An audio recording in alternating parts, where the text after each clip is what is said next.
एक पौराणिक कथा के अनुसार एक गांव में साहूकार रहता था। उसकी बेटी हर दिन पीपल के पेड़ पर जल चढ़ाने के लिए जाती थी। जिस पीपल के पेड़ पर वह जल चढ़ाती थी, उस पेड़ पर मां लक्ष्मी का वास था। एक दिन लक्ष्मी जी ने साहूकार की बेटी से कहा कि वह उसकी मित्र बनना चाहती है।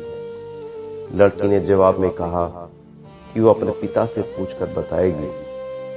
घर आकर साहूकार की बेटी ने पूरी बात बताई। बेटी की बात सुनकर साहूकार ने हां कर दी।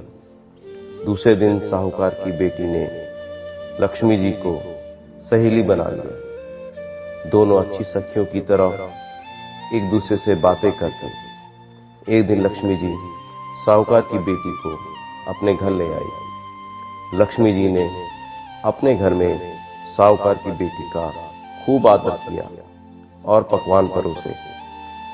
जब साहूकार की बेटी अपने घर लौटने लगी तो लक्ष्मी जी ने उससे पूछा कि वह उन्हें अपने घर कब बुलाएगी। साहूकार की बेटी ने लक्ष्मी जी को अपने घर बुला लिया, लेकिन आर्थिक स्थिति ठीक न होने के कारण वह स्वागत करने में घबरा रही थी कि क्या वह अच्छे से स्वागत कर पाएगी। साहूकार अपनी बेटी की मनोदशा को समझ गया। उसने बेटी को समझाते हुए कहा कि वह परेशान न हो और फौरन घर की साफ सफाई कर चौका मिट्टी से लगा दे।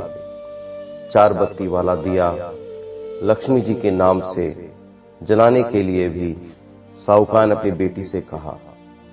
उसी समय एक चीर किसी रानी का 9 लखा हार लेकर साहूकार के घर आ गया। साहूकार की बेटी ने उस हार को बेचकर भोजन की तैयारी की। थोड़ी ही देर में मां लक्ष्मी भगवान गणेश के साथ साहूकार के घर आई और साहूकार के स्वागत से प्रसन्न होकर उस पर अपनी कृपा बरसाई। लक्ष्मी की कृपा से साहूकार के पास किसी चीज की फिर कभी कमी न हुई। एक अन्य स्वरूप पर चलित पौराणिक कथा के अनुसार कार्तिक अमावस्या के दिन भगवान श्री राम वनवास काटकर और रावण का वध करके अयोध्या लौटे थे। करीब 15 साल बिछड़े अपने प्रिय राजा के आगमन पर लोगों ने घी के दीपक जलाकर उनका स्वागत किया था। बाद में हर साल इसी दिन से यह दीपों का त्योहार मनाया जाने लगा।